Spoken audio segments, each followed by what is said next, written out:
Hola, ¿qué tal? ¿Cómo les va? ¿Cómo andan? Muy buenas tardes, bienvenidas y bienvenidos a Entre Empresarios. Otro lunes en punto de las 4 de la tarde, transmitiendo por Canal 8 de tu televisión, Heraldo Televisión, con mi querido Salvador Garrido Márquez. ¿Cómo te va? Mi querido Luis Octavio, muy bien, gracias a Dios. Afortunadamente, muy contento de estar en esta nueva emisión de Entre Empresarios. Pues con cambios climáticos, con cambio de clima aquí en la Ciudad de México y en todo el país. Ahora del calor pasamos a las lluvias. Total que eso del cambio climático es algo de hoy, Luis Querido, Octavio. lastimosamente sí, lo acabas de mencionar bien. De pronto el comentario, a veces no lo quisiéramos tomar con la ligereza que se puede percibir porque es una situación muy delicada. No es gratuito que estén pasando las cosas que estamos viendo todos. Se agradecen las lluvias, aunque las consecuencias que traen y las causas de por qué están sucediendo son varias. Y tienen que ver con temas de sostenibilidad, con tema de clima. Digamos, son varias matices, mi querido Salvatore. Y nuestra invitada de hoy tiene de alguna manera un vínculo con esto, pero llevado a otro mundo. Que sí, que aquí lo importante es manejar el concepto de sostenibilidad que en varias ocasiones le hemos comentado aquí, pero vamos a llevarlo a lo que es el mundo de la realidad, a los hechos, a las acciones. Y para eso tenemos a un gran invitado, invitada en este caso. Claro, una gran invitada que, bueno, viene en representación de otros socios, accionistas como ella, de una marca que muy probablemente les va a sonar y a quien no les suene les vamos a platicar el día de hoy. Y para darles la previa, la introducción, ¿qué creen? Sí, exactamente, lo atinaron muy bien. La producción nos preparó una cápsula que vamos a dar en 5, 4, 3, 2, 1, ahora. El día de hoy, Entre Empresarios, nos acompaña Fátima Álvarez, quien se graduó de la carrera de Emprendimiento Cultural y Social en el Tecnológico de Monterrey. Es cofundadora y directora de impacto de Someone, Somewhere, una empresa social con la misión de sacar a millones de artesanos y trabajadores textiles de la pobreza, mientras protegen al planeta a través de una cadena de valor responsable. Su trabajo contribuye a 10 de los 17 Objetivos de Desarrollo Sostenible de la ONU para 2030. Conozcamos más sobre nuestra invitada. Yes, queridos y queridas, Someone, Somewhere, mi querida Fátima Álvarez is in the house, representando a esta gran firma mexicana, Fátima, orgullosamente un gusto. mexicana. Gracias por estar con nosotros. Gracias. Y que va a estar con nosotros platicándonos, ¿cómo estás? Bienvenida. Muy Más bien, a detalle por favor. sobre su valiosísima marca. Digo valiosísima porque hoy día ha cobrado un valor relevante, no solamente por los ingresos que genera, sino por el impacto que tiene con muchas comunidades, con mucha gente. Hoy el paraguas que extiende o que se mece sobre las bases de Someone Somewhere es muy amplio. Arrancamos siempre el programa de Entre Empresarios, mi querida Fátima, agradeciéndoles a ustedes, emprendedores y empresarios, por tomarse el tiempo de venir unos minutos a platicar con nosotros. Y sobre estas bases, pues platícanos, ¿qué te parece si arrancamos contándole a la audiencia cómo nace Someone Somewhere? ¿Cuál fue este detonante que los movió a ti y a tus socios para iniciar esta marca? Y también si de pronto ahí se vale un poco del naming. Cuéntanos, por favor. Claro, pues mis socios y yo somos amigos desde que tenemos 5 años. Fuimos en el mismo kinder, en la misma primaria, secundaria, entramos a la misma universidad. ¿Qué colegio fue? Se llamaba Miraflores. Ah, ya, muy bien, muy conocido. Sí. Es del sur, ¿cierto? No. No, mentiras, es del norte, claro, el Miraflores es del norte, perfecto. Sí. Listo, Miraflores. Entonces ahí nos conocimos y estando en este colegio teníamos la oportunidad de hacer servicio social en comunidades indígenas en la Sierra Norte de Puebla. Entonces desde primero de prepa empezábamos a viajar a estas comunidades y pues se nos abrió un mundo lleno de colores, de tradiciones, de cultura, y nos impactó ver que a tan solo 2 horas de la puerta de nuestra casa en la Ciudad de México aún se vivía con estos valores del buen vivir, de tener armonía en la comunidad, armonía con los animales, con el campo, con las familias, el darse el tiempo de disfrutar. Y al mismo tiempo, después de pasar muchas semanas ahí, nos dimos cuenta que también enfrentaban grandes retos, resultado de, pues, tanto de la crisis climática como pues, de la falta de oportunidades de trabajo en sus comunidades, razón por la cual muchos de ellos y ellas tenían que emigrar a las grandes ciudades. Entonces, regresamos año con año, durante mucho tiempo nos íbamos a vivir todos los veranos a estas comunidades para entender pues, las dinámicas y saber cuáles eran los cuellos de botella que existían para que estas personas pudieran acceder a mejores oportunidades de trabajo, y nos dimos cuenta que eran comunidades que estaban casi únicamente habitadas por mujeres, porque los hombres ya se habían ido a buscar trabajo o a ciudades en Estados Unidos o a las ciudades más cercanas, y las mujeres se quedaban con el único recurso de pues el trabajo que podían hacer artesanalmente, que era un trabajo que habían aprendido de sus mamás, sus abuelas, y pues era algo que a ellas les representaba un ingreso que no era suficiente para mantener a sus familias de esto. Entonces empezamos a entender todo el mundo de la artesanía y nos dimos cuenta que si podíamos acercar ese trabajo tan valioso a nuevos mercados que lo valoraran más, a materiales que estuvieran en mejores condiciones, que fueran más duraderos, que accedieran ellas a mejores precios de estos materiales y sobre todo que pudieran conectarse con productos que la gente compra de manera recurrente para poder sí generar esta constancia de trabajo en las comunidades. Entonces empezamos con una marca que tenía un nombre diferente al que tenemos hoy, y conforme fuimos creciendo nos dimos cuenta que ese microcosmos que nosotros encontramos en la Sierra Norte de Puebla en realidad era una problemática que afectaba a más de 10 millones de personas en México y más de 300 millones de personas alrededor del mundo. Entendimos que la artesanía es la segunda fuente de ingreso en el mundo en desarrollo después de la agricultura, y que la mayor parte de los artesanos en el mundo son mujeres. Entonces, que si nosotros lográbamos encontrar un modelo de negocio que hiciera que esta actividad fuera económicamente atractiva para ellos y para ellas, esto sí podía romper ciclos de pobreza en las comunidades.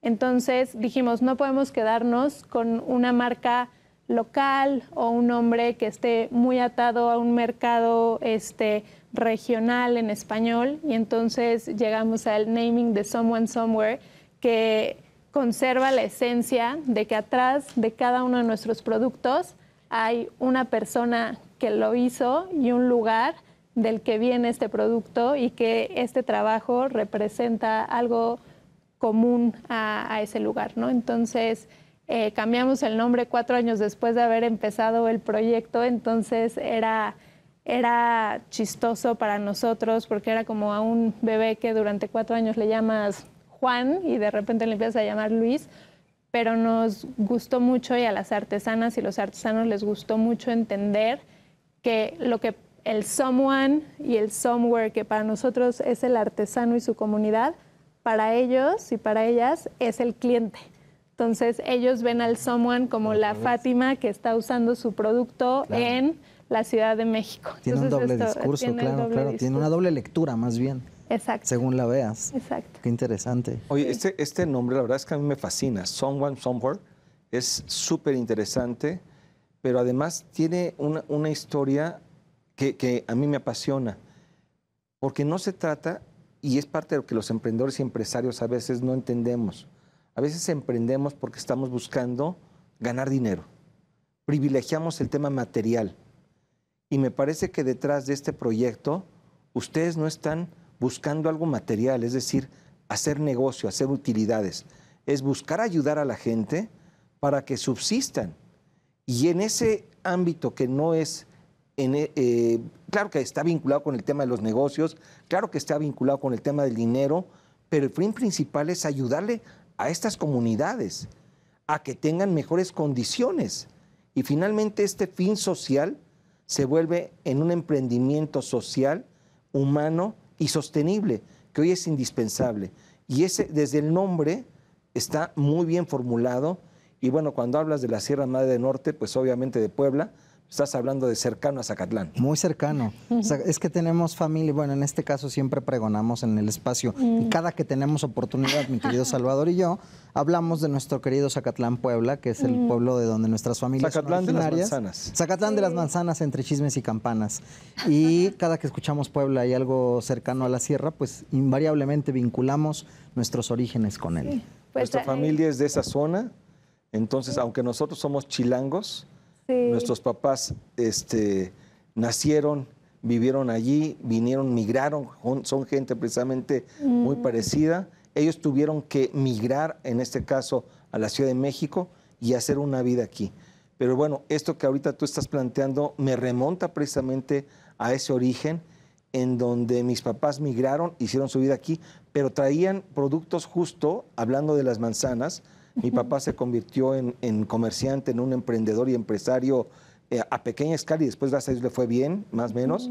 Pero lo que hacía era ir a Zacatlán, en este caso, y comprar la fruta precisamente de este pueblo, de esta ciudad, y así iba a muchas comunidades a traer la fruta, a traerla a la Ciudad de México, a comercializar y a darle una forma de vivir a las personas, que es algo parecido. Mi papá lo hizo en el sector agrícola, ustedes lo están haciendo a nivel artesanal. Que además es valiosísimo el trabajo, Fátima, porque de alguna manera apoyan en que la gente no tenga que migrar, que pueda encontrar desde sus lugares de origen una manera de subsistir, pero ya no nada más de subsistir, sino de generar un ingreso que les permita tener una vida adecuada, una vida respetable. Cuéntanos cómo ha sido esa experiencia y qué te has ido encontrando con el paso de los años y del paso, además entiendo, de las comunidades, porque la idiosincrasia debe de cambiar de una a otra. ¿Cómo ha sido esa transición? Ha sido súper interesante y creo que como todas las personas que hemos tenido este despertar social de repente, ¿no? Cuando vives una experiencia muy cercana que te mueve algo y dices, quiero hacer algo para contribuir a esta causa que veo.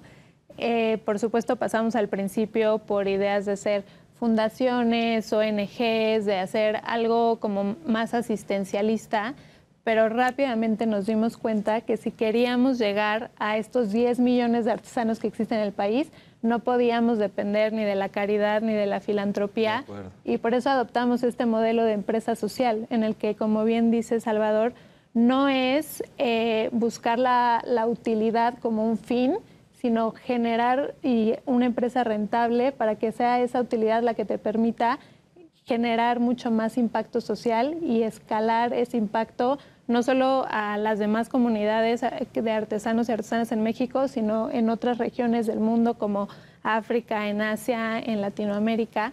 Entonces, a pesar de que empezamos en una comunidad muy cercana a Zacatlán de las Manzanas, con los años fuimos piloteando y probando y validando lo que la literatura decía sobre estos cuellos de botella en las comunidades para que puedan justamente crear economía de forma local sin tener que emigrar. Entonces creamos una metodología que llamamos Pathway, en la que nosotros podemos hacer un diagnóstico al llegar a cualquier comunidad en la que haya artesanos y artesanas que trabajen de manera individual desde sus casas y que muchas veces son competencia entre ellos mismos porque tienen acceso a un mercado muy limitado y su oferta es muy similar, ¿no? Entonces se crean unas dinámicas a veces complicadas dentro de la misma comunidad, porque si mi vecina vende, significa que yo ya no vendí. Si mi prima vende, significa que yo ya no vendí. Entonces nosotros transformamos en este pathway, en este camino, esa mentalidad a decir, trabajamos en un equipo, hacemos productos similares, pero para un mercado en el que no se consumen realmente nuestros productos. Y entonces somos un equipo, y si a mi vecina y a mi cuñada le va bien, significa que a mí me va bien también, porque todos estamos acercándonos a estos clientes fuera de nuestra comunidad. Entonces, nos fuimos dando cuenta que más allá del impacto económico que pudiéramos generar por estar trayendo trabajo más constante, que se reforzaban mucho las redes de apoyo dentro de las mismas comunidades, porque las mujeres dentro de estas comunidades normalmente pues forman parte de la vida privada de la comunidad. Las mujeres no se asocian tanto como los hombres, o las mujeres no tienen una voz pública. Claro, un liderazgo. Un liderazgo, pero al formar estos núcleos con el pretexto de la artesanía o estos núcleos productivos, hacen que las mujeres, cuando se enfrentan a que los profesores no llegan a la escuela a dar clases, o que hay una tormenta y eso genera derrumbes y entonces se destruye la casa de una, ya se conciben como un grupo, y entonces hay un apoyo, que eso vale más que cualquier dinero que se pueda pagar, ¿no? Entonces, esta metodología fomenta mucho el cómo pasar del artesano individual a un colectivo de personas que trabajan con la artesanía como centro, pero dentro de un proyecto conjunto que impacta en diferentes niveles a su comunidad. Fíjate que recientemente hablábamos sobre temas de liderazgo y acabas de darnos un guiño tremendo sobre cómo las condiciones que circunstancias pueden ir poniendo en las personas van sacando estos liderazgos, pero a través de la confianza también. Pienso que el proyecto, como nos lo estás platicando, eso les ha aportado también, les ha aportado mucha confianza de creer primero en lo que hacen en sí mismos, primero, después en lo que hacen y por consiguiente y por consecuencia en la comunidad. Salvatore. Sí, algo que me llama mucho la atención es que ustedes inician, como bien apuntas, como una empresa social, no una fundación. Y no buscan dar, no buscan regalar. Y esa es la parte creo que es importante. Finalmente vivimos en un mundo capitalista, en donde lo que tenemos que hacer es incluir a todos en este mundo que consiste en brindar servicios, productos y generar una cadena de valor a través de lo que es el mercado, claro, la competencia. Cuando tú sumas a estas personas a esta empresa, no les estás dando, las estás incorporando al sistema. Y el sistema obviamente va a trabajar en beneficio de ellos. Y esta situación genera que desde un pueblo tan pequeño y un grupo colectivo de artesanos, lleguemos a empresas como Adidas. Platícanos, ¿cómo llegaste a eso? ¿Cómo incorporaste toda esta economía colectiva de artesanos a un mundo tan corporativo, tan global como Adidas? Pues, como decía hace un momento, desde el principio supimos que si queríamos escalar este impacto y llegar a más personas, no podíamos hacerlo solos. Entonces, entendimos que teníamos que pararnos sobre los hombros de las grandes empresas que ya pueden mover la aguja porque están muy bien posicionados en el mercado, porque tienen volúmenes muy grandes, y así poder llegar a estas comunidades de forma más asertiva y también más rápida, ¿no? O sea, algo que nos pasa mucho a los emprendedores es que cuando identificamos esa problemática social y encontramos una solución y encuentras el market fit y ves que afuera la gente quiere tu producto y que además está la oferta, nos genera mucha ansiedad el tener que ir creciendo poco a poco y entonces abrir nuestras tiendas y irnos posicionando. Y en el mercado, en el modelo de negocio B2B, en el que nosotros podemos volvernos proveedores o insertarnos en la cadena de valor de empresas que ya tienen un volumen muy grande y una demanda constante, es en donde hemos encontrado que podemos crecer esto mucho más. Entonces, pues llevamos muchos años construyendo un modelo que sea transparente, que sea certificable, que no solo seamos nosotros en Someone Somewhere diciendo damos salarios justos, cuidamos el medio ambiente, tenemos las mejores prácticas, sino que fuimos una de las primeras empresas en México en certificarnos como B Corp. Fuimos la primera empresa de manufactura en México en tener el sello de Climate Neutral. Somos EcoVadis, o sea, hemos buscado siempre que haya terceras entidades que validen lo que hacemos. Entonces eso nos facilita mucho tocarle la puerta a una empresa como Adidas y decir, esto te puedo ofrecer y te puedo asegurar que estás blindado de principio a fin, de que el trabajo que hacemos genera un impacto social positivo con el menor impacto medioambiental. Que adicionalmente nos decías que también hubo una idea basada mucho en temas de tecnología, en inteligencia artificial. Platícanos cómo esta idea se lleva a la práctica y así contactan a Adidas. Pues volviendo a esta idea de que cómo podemos tocar el mayor número de puertas posibles, siendo aún un equipo pequeño, porque no tenemos operaciones gigantescas, no tenemos una fuerza de ventas que esté allá afuera encontrando tantas oportunidades. Lo que hacemos es crear con inteligencia artificial casos que ponemos por medio de LinkedIn para provocar algo en las empresas y que se genere mucho ruido a través de eso. Y entonces con inteligencia artificial podemos mostrar ejemplos muy tangibles de cómo se podría ver una campaña con ellos, cómo se podría ver un producto con ellos. Entonces, aprovechamos diferentes momentos y en el caso específico de Adidas, hace un par de meses que sabíamos que venía la Copa América, publicamos unas imágenes hechas con inteligencia artificial de qué pasaría si las playeras de la selección mexicana estuvieran intervenidas por artesanas con estas técnicas, este es el impacto que se generaría, etcétera, etcétera. Y la gente empezó a taguear a gente que conocía que trabajaba en Adidas. Hacer ruido. Sí, y entonces nos empezaron a buscar de todos lados de, oye, me han mandado esto 1000 veces, oye, ¿qué hacemos? Hay que hablar. Al día siguiente tuvimos una llamada y ahí empezamos y hoy esas playas ya son una realidad. Y así lo hemos hecho en diferentes industrias. Cuando salió la película de Barbie, todo el mundo hablaba de eso, fue, ¿qué pasaría si el 1% de los outfits que tiene Barbie se hicieran con residuos textiles de la misma industria y que se transforman artesanalmente y tal? Y se abrió una conversación con Mattel, ¿no? Lo hemos hecho también con otras empresas de accesorios de música, los hemos hecho con empresas de accesorios de tecnología y ya estamos en proceso de desarrollo con ellas. Y la verdad es que los productos para nosotros son un pretexto para generar oportunidades de trabajo justo y constante en estas comunidades y desarrollar materiales cada vez más sostenibles y enseñarle a la industria textil que sí se puede hacer esto de una manera más responsable. Que además si alguien que nos está mirando no tiene o no ha tenido la oportunidad de acercarse a los productos de Someone Somewhere, no es comercial, pero échenle un vistazo porque además tienen artículos, digamos, con mucha utilidad, con una gran manufactura, súper competitivos, muy padres. Y independientemente, insisto, no es comercial, lo vuelvo a repetir. Dense una oportunidad de ver los productos y muy aparte de esto, creo que cada vez van ganando más terreno en el mercado. Hoy día, no solamente por el producto terminado, me encanta la parte de lo que dices, lo que trae detrás al final lo que le da el valor a ese producto.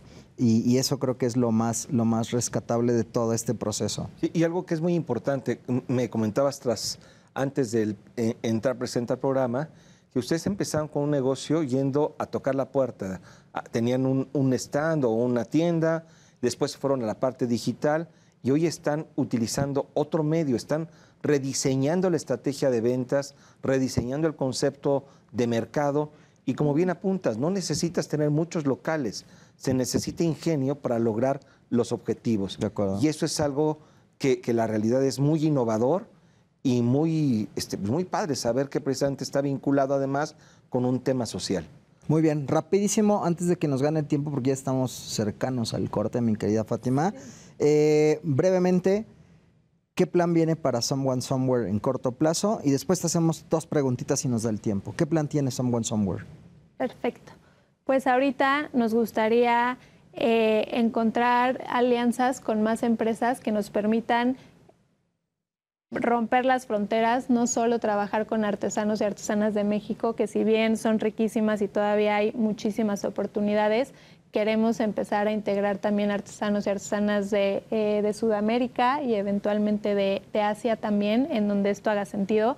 Nosotros buscamos alianzas de largo plazo, porque como decía ahorita, no importa qué tanto más pagues por un producto artesanal, si esto no es de manera constante y recurrente, eso es lo que verdaderamente cambia la realidad en las comunidades. Entonces creemos que eso lo podemos lograr con más alianzas corporativas. Sería padrísimo una colaboración, no sé si ya se ha dado, pero entre Patagonia y Someone Somewhere sería algo interesante. Sería muy padre. Oye, rapidísimo, tenemos un ejercicio que le llamamos el ping-pong de negocios, que no es otra cosa más que unas preguntas y que nos digas lo primero que te viene a la mente.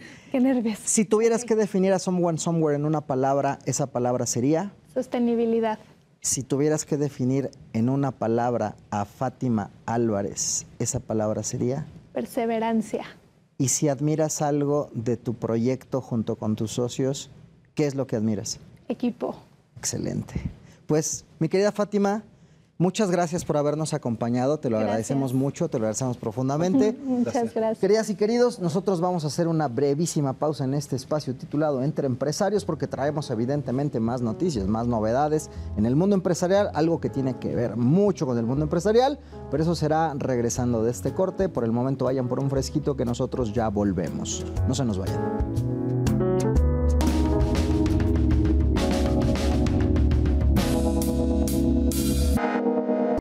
Asesórate. Asesórate. Asesórate. Asesórate. Asesórate. Asesórate. Asesórate. Asesórate. Asesórate. Asesórate.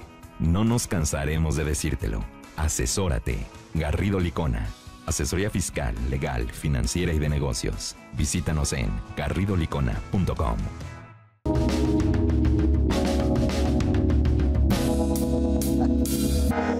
Bienvenidos de vuelta, queridos y queridas, a Entre Empresarios. Mi querido Salvador, pues un gran bloque tuvimos con Fátima platicando de temas de sostenibilidad, que es una realidad, como también son una realidad, mi querido Salvador, nuestras obligaciones. Pues sí, y hablando de las obligaciones, una de ellas es la obligación fiscal. Y en relación con esto, hoy en día están tocando a la puerta diversas cartas de invitación, en este caso promoviendo que cumplamos con el pago de nuestros impuestos. Y para hablar de esas cartas de invitación y desde luego entrar al tema de mitos y realidades de la misma sobre el cumplimiento de obligaciones fiscales, tenemos como invitados a dos personajes excelentes vinculados con el mundo fiscal de Garrido Licona. Que serán presentados en una cápsula que estamos a punto de ver en 5, 4, 3, 2, 1, ya. El día de hoy, Entre Empresarios, nos acompaña Paola Espinosa, licenciado en Derecho y especialista en Derecho Fiscal, ambas distinciones otorgadas por la Universidad Panamericana. Con más de 18 años de experiencia, actualmente es socio director de Controversia y Litigio Fiscal en Garrido Licona. Ha liderado proyectos cruciales, gestionando auditorías para prevenir la determinación de créditos fiscales y facilitar la recuperación de saldos a favor ante la autoridad. También nos acompaña Viviana García, licenciada en Contaduría por la UNAM. Ha dedicado más de 11 años de su carrera profesional al campo de la fiscalidad. Actualmente es asociada de Controversia y Litigio Fiscal en Garrido Licona y Asociados. Durante su trayectoria ha asesorado una amplia gama de clientes nacionales e internacionales en diversos sectores, como inmobiliarias, aerolíneas, empresas de seguridad privada y más, demostrando su profundo conocimiento y experiencia en el campo. Hoy, estos expertos nos compartirán su visión y su conocimiento. Así es, queridos y queridas, están con nosotros Viviana García y Paola Espinosa. Bienvenidos, fuerte aplauso. Hola, qué gusto. Una vez más a Entre Empresarios, porque ya han estado en repetidas. Estimado Salvador. Hola, qué gusto. ¿Qué tal? ¿Cómo estás, mi querida Viviana? Muy bien, muchísimas gracias. Don Octavio. Señor Paolo Espinosa. Muchas gracias por la invitación. Bienvenido a su programa, por favor. Por favor, Gracias. Tomen asiento. Muchas gracias por tomarse el tiempo y venir a platicar con los empresarios, la audiencia y por supuesto con Salvador y con un servidor sobre este tema tan relevante que hoy día está sucediendo, mi querido Paolo, que son estas cartas de invitación que están llegando de manera masiva y de manera constante a los contribuyentes. Cuéntanos un poco, por favor, danos una introducción al tema. Primero sería, perdón por interrumpir. Por favor, adelante. Interrumpirlos, pero quizás el primer punto es, ¿qué es una carta de invitación desde una perspectiva fiscal? Mira, Paolo. no hay una definición en ley, eso es bien interesante. No hay un solo artículo que te diga la carta de invitación es esto, pero ¿se acuerdan que hace algunos programas hablamos del Plan Maestro de Fiscalización? En ese Plan Maestro define como una carta de invitación aquella facultad de gestión que es un instrumento de persuasión para que los contribuyentes cumplan obligaciones o paguen sus impuestos. Entonces, digamos que es una herramienta que tiene la autoridad, que no tiene el formalismo tal como una facultad de comprobación para que los contribuyentes cumplan. Y hay distintos tipos de cartas de invitación, pero ahorita vamos a ir para allá. Pero, a ver, una carta de invitación, Viviana, es que yo como contribuyente reciba algún documento, un oficio, viene una persona y toca a mi puerta. ¿Qué es lo que, cómo nos notifican esa carta de invitación? Pues mira, hay diferentes modalidades del cómo viene una carta de invitación. Como bien su nombre lo dice, es una invitación para que se cumplan ciertas obligaciones fiscales y estas te pueden llegar a través desde un correo electrónico, que los conocemos como comunicados, te pueden llegar a través del buzón tributario, que ahí es un documento que puede venir incluso a través de un oficio o simplemente también un escrito en el cual la autoridad te pide que cumplas con ciertas obligaciones. Ok. Ahora, estas cartas de invitación, ¿qué es lo que da origen a las mismas? ¿La autoridad qué ve para invitarte a que cumplas tus obligaciones fiscales, Paolo? Yo creo que hay tres tipos de finalidades o consecuencias. O O sea, hay un rubro que se llama cumplimiento de obligaciones, hay otro rubro que se llama vigilancia profunda y hay otro rubro que se llama cobro coactivo. Y cada uno de estos rubros tiene sus distintos tipos de cartas de invitación. Principalmente en el cumplimiento de obligaciones te va a llegar una carta de invitación bajo la nomenclatura que mencionaba Viviana, que puede ser carta, exhorto, comunicado, para que tú cumplas una obligación. Es decir, se te olvidó presentar una declaración de un pago provisional. Bueno, el día siguiente a aquel en que no cumpliste esa obligación, te hacen un friendly reminder para que tú cumplas y presentes esa obligación. Oye, vigilancia profunda.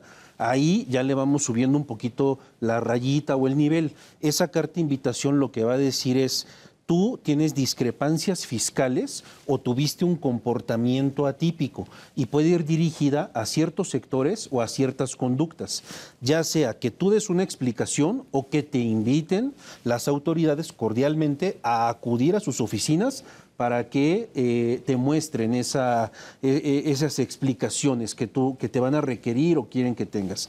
En cambio, el cobro coactivo, ahí sí no te están invitando, o sea, te están diciendo: oye, me debes de pagar.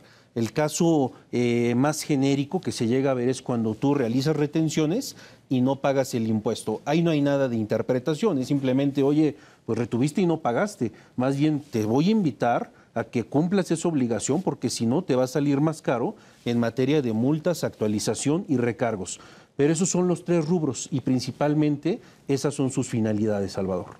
Sí, a mí me gustaría, Octavio, que manejemos este concepto de mitos y realidades, claro, para tratar de ser más explícitos, sobre todo con las personas que hoy en día pues estamos en el mundo de los negocios y que estamos obligados al pago de los impuestos. ¿Ok?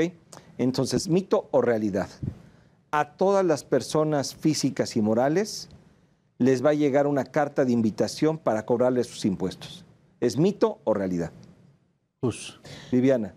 Es mito porque, a ver, sí le puede llegar a personas físicas y personas morales, pero simplemente les va a llegar a aquellos que realmente están dejando de cumplir con algo. A lo mejor pudiera ser que no presentaron alguna declaración. Voy a corregir un poquito el camino, porque puede ser en algunos casos, Salvador, y seguramente eso es lo que traes en mente, que aun y cuando cumplas con tus obligaciones fiscales, hubiera algo en el sistema del SAT que no se ve totalmente claro y que el SAT detecta algunas diferencias o inconsistencias y que no quiere decir que a lo mejor y no estés cumpliendo, que no lo estés haciendo de manera cabal, sino que simplemente hay algunas justificaciones, que incluso muchas veces son técnicas, para que estas diferencias existan, y lo que quiere el SAT es que te acerques con ellos para explicarles por qué existen estas inconsistencias. O sea, es un mito. No a todos nos va a llegar, solamente a aquellas personas que no estemos cumpliendo con alguna obligación o que mostremos en nuestra información, declaraciones, información que se presta a inconsistencias, a discrepancias, y que diga la autoridad: caray, como que esto no me checa. Pero fíjate que dentro de esa misma pregunta de si es mito o realidad, sí, que nos puede llegar a cualquiera, porque sí, también hay otra más: es mito o realidad que solamente le llega a personas morales. Es mito, totalmente mito. A personas físicas también les llega. Es decir, si tengo estas inconsistencias, invariablemente de que sea una empresa o un contribuyente de a pie, me puede llegar una carta de invitación. Correcto. La carta de discriminación no discrimina. Le puede llegar a quien sea. Pero sí hay que reconocer que la autoridad ha hecho un esfuerzo, sobre todo en grandes contribuyentes. Ya lo hemos dicho en algunos foros, en donde señalamos que grandes contribuyentes son solo 12,500 contribuyentes aproximadamente, no representan ni el 1% del padrón de contribuyentes, es el 0.02, y ahí se aloja el 50% de la recaudación en México. Entonces, hoy por hoy es un sector que está recibiendo también muchas cartas de invitación, pero a cualquiera le puede llegar. De acuerdo. Sí, un ejemplo de esto, y me pasó, en este caso con mi odontólogo, con mi dentista, ¿sí? Presento un saludo por allá, y pues me trató bien, afortunadamente, derivado de que me pidió una asesoría, porque le había llegado una carta de invitación. Oh, no. Y me dijo: oye, ¿qué crees que me llegó esto? Y ya me dio miedo porque se me hace que mi contador, no, tranquilo. Te está llegando porque probablemente hay alguna situación que quiera aclarar el SAT. No es que no hayas pagado impuestos, porque estaba muy temeroso de que le cobraran sus impuestos, y que a lo mejor había existido un error en la presentación de las declaraciones. Obviamente fue, aclaró y soluciona el problema. Y aquí viene otra pregunta, mito o realidad. Si me llega una carta de invitación, no tengo por qué contestarla. Es más, la ignoro. Me hago como que no me invitaron. Viviana. Es mito. Hace algunos años, cuando empezó todo este tema de las cartas de invitación, nosotros como asesores incluso decíamos, oye, este es un llamado a misa, no te preocupes, no lo atiendas, no pasa nada. Mientras que tú sepas que todo está bien, revisa tu situación fiscal y no atiendas nada. Sin embargo, en nosotros los no. años, Bueno, sí, ya era hace como 15 años. Hace 15 años, hace 15 años. Sí, ya me asustaste, dije. No, nada que ver. Todavía no existía Garrido Licona. Exactamente, todavía no existía. Sin embargo, con el paso de los años hemos aprendido que estas cartas de invitación definitivamente sí se tienen que atender. No hay que hacer caso omiso, porque el que no las atiendas te puede llevar a ciertas consecuencias, que ahorita vamos a platicar un poquito más de hecho. No, de una vez. Perfecto. Te lleva a ciertas consecuencias que te pueden traer dolores de cabeza y dolores grandes, como por ejemplo el que la autoridad fiscal te siga enviando cartas de invitación o incluso te inicie una auditoría fiscal formal o incluso hasta te pueden restringir el uso del certificado de sello digital. ¿Qué quiere decir esto? Pues que no puedas facturar en un periodo de tiempo mientras que no vayas con la autoridad fiscal a aclarar qué es lo que está sucediendo con estas inconsistencias. Muy bien, entonces la recomendación, Pablo, es sí atenderlas. Desde luego, siempre, y yo creo que en el imaginario colectivo siempre está ese temor. Y a veces dices, oh Dios, ¿por qué a mí me llegó una carta de invitación o a mi empresa? Pero yo lo veo como un área de oportunidad. O sea, te está diciendo el SAT cómo te ve desde fuera y entonces tú puedes aclarar esas inconsistencias, puedes implementar controles, puedes darte cuenta de cómo ser preventivo y predictivo, si algo realmente te está fallando y tengas que ajustar. Pero desde luego, siempre la recomendación es atenderla. Aunque sea no presentaste una declaración o un cobro coactivo o una vigilancia profunda. Y evidentemente cuando te inviten a las oficinas de la autoridad, desde luego también es recomendable acudir formalmente, no va a pasar nada. O sea, porque también a veces existe ese miedo. Tú lo mencionabas con el odontólogo. Sí, ¿no? El odontólogo. Decías, es que, sí da miedo. Es que ya me dio miedo porque me llegó una carta de invitación. Tú le dijiste, tranquilo, no pasa nada. Tranquilo, más bien tienes que prepararte para atenderla. Pero no te pasó algo mal. Lo asesoramos correctamente, digamos. Es correcto. Y fíjate que derivado de esto viene otra que a lo mejor viene implícito, pero no me gustaría darlo por aludido. Es realidad que todas las cartas de invitación que nos pone la autoridad son ciertas, es decir, ¿tiene la razón absoluta? Pues mira, la autoridad también está usando el uso de tecnología, machine learning, todo esto también viene del plan maestro, y entonces ellos también están explorando algunos cruces de información y documentación. No necesariamente lo que digan es cierto. Por eso es que las cartas de invitación son presunciones que van a admitir una prueba en contrario siempre y cuando tú tengas esa información y esas explicaciones. No es una regla, entonces es un mito. Digamos que tienen cierto sustento, pero también tienen parte de buscapiés. Claro, por supuesto. Muy bien. Oye, mito o realidad. Las cartas de invitación generalmente son para cobrarme impuestos y para determinar créditos fiscales que yo debo de pagar. Es un mito. ¿Por qué? Porque no solamente se refieren a declaraciones tal vez en las cuales estás por pagar un impuesto, sino que también pueden ser declaraciones informativas. Ok. Tengo otra, porque fíjate, mi querido Paolo, curiosamente he escuchado un concepto, ¿sí?, que es el concepto de compulsas. Compulsas, sí. ¿Es mito o realidad que las cartas de invitación y las compulsas son lo mismo? Es un mito, no es lo mismo. La carta de invitación tiene una finalidad específica que es el cumplimiento, el cobro, la vigilancia, pero van dirigidas hacia el contribuyente que está a cargo de cubrir esos impuestos o esas contribuciones. En cambio, la compulsa van relacionadas a un tercero que tiene alguna relación comercial con el contribuyente que está siendo sujeto de una auditoría o de alguna carta de invitación para que ese tercero cuente su historia. Y eso que proporcione o diga saber si hace match con lo que yo también estoy proporcionando. Entonces, la finalidad de la compulsa principalmente es verificar que lo que tú estás diciendo haga congruencia con un efecto espejo o simétrico, que puede ser un cliente o un proveedor, no hay de otro. Okay. Mito o realidad. Yo puedo utilizar la misma tecnología que la autoridad fiscal para efectos de prevenir las cartas de invitación y disminuirlas o eliminarlas. ¿Es mito o es una realidad? Es una realidad e incluso es una recomendación, Salvador, porque muchas veces, exactamente, es una necesidad. Las empresas a veces tienen ya tantas operaciones que el que hacíamos o lo que hacíamos antes como fiscalistas o contadores de revisar uno a uno todos los documentos que se tuvieran en cada una de las operaciones, hoy en día pudiera ya ni siquiera ser factible. Hay tantos frentes que se tienen que cumplir que la recomendación es esta, utilizar herramientas tecnológicas. Mira, yo te quisiera complementar algo, Viviana. Hoy se están emitiendo alrededor de 350 facturas por segundo a nivel nacional. Entonces, si tú no tienes la implementación de una herramienta tecnológica que te permita hacer un cruce con lo que dicen tus clientes y proveedores, con tus estados de cuenta bancarios, con tus cálculos de impuestos, pues ya vas en un plano de desventaja porque la autoridad ya lo tiene. De hecho, en este año 2024, si recordarán, la autoridad emitió un aplicativo para hacer el cruce de información en materia ya de impuesto al valor agregado. O sea, ya no necesitan ver tus estados de cuenta bancarios.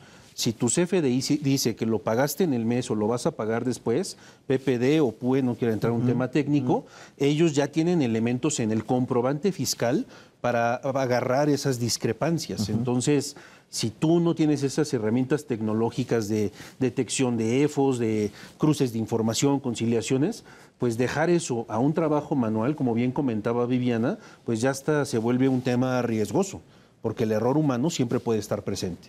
Oye, y a ver, otra pregunta sobre mitos y realidades. ¿Es mito o realidad que las cartas invitación pueden ser respondidas con simpleza, casi que con monosílabos de no cierto, sí cierto? ¿Mito o realidad? No, eso es mito y de hecho hasta me estás espantando con que se pudiera contestar así. No lo hagan, por favor, no lo hagan.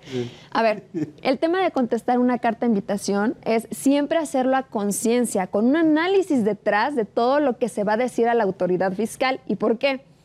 Incluso ya tenemos tanto en la legislación fiscal, código fiscal, como en los precedentes del tribunal, el tema de, a ver, si tú algún día contestaste a la autoridad de manera ligera, pudiera ser que esa información la esté tomando la autoridad para el día de mañana poder fundamentar alguna resolución que tenga más adelante en una auditoría fiscal o incluso para devolverte impuestos. Por lo tanto, siempre que te llega una carta de invitación, tú tienes que estar consciente que la información que vas a proporcionar va a ser información que se va a adherir a tu expediente del contribuyente y que el día de mañana el SAT, si te revisa, lo primero que va a hacer el auditor va a ser, oye, a ver, pásame el expediente de tal contribuyente. Voy a ver qué es lo que hace 10 años me pudo haber estado contestando para yo entender el modelo de negocio e incluso poder estar viendo por dónde puede tener ciertas fallas. El famosísimo todo lo que digas será usado en este caso a tu favor. Así es. O en tu contra. Tal cual. Oh my gosh. Salvatore. Ok, mito o realidad.